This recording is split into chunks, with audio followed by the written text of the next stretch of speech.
Alors qu'après les élections législatives, les Français ont découvert médusés qu'ils avaient voté pour le Front républicain et qu'ils se sont retrouvés dans une alliance entre les macronistes, la droite dure qui avait refusé le Front républicain, et l'extrême droite, ici au Parlement européen, le cordon sanitaire, qui est finalement l'alliance de tous les partis démocratiques contre l'extrême droite pour qu'ils n'accèdent pas aux responsabilités, a explosé. À l'occasion du vote d'une résolution d'urgence, la droite et l'extrême droite se sont alliés comme pour prévenir le reste du Parlement européen qu'une majorité de rechange était possible.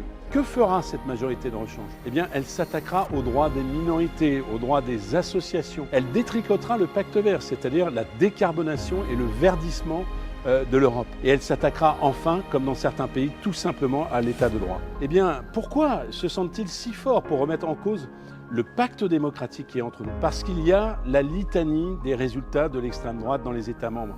En France avec le Rassemblement national, en Allemagne où on a vu deux régions, de Länder comme on dit, passer à l'extrême droite, et pas plus tard qu'il y a une semaine en Autriche. Ils se sentent autorisés à aller toujours plus loin dans la remise en cause du plus jamais ça qui a fondé l'Europe. Face à cette poussée de l'extrême droite en Europe, la gauche ne peut pas se contenter d'être indignée ou de pousser des cris d'orfraie.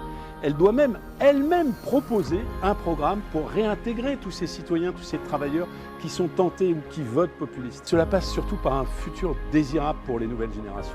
C'est d'abord l'Europe de la paix au moment où la guerre est à nos portes. C'est ensuite une Europe qui est capable d'investir dans la recherche et l'innovation, dans les emplois du futur.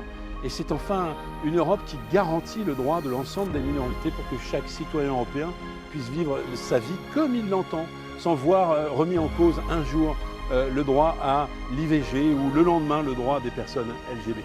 Bref, nous vous proposons un programme, nous vous proposons un projet fédérateur qui sera demain le vôtre.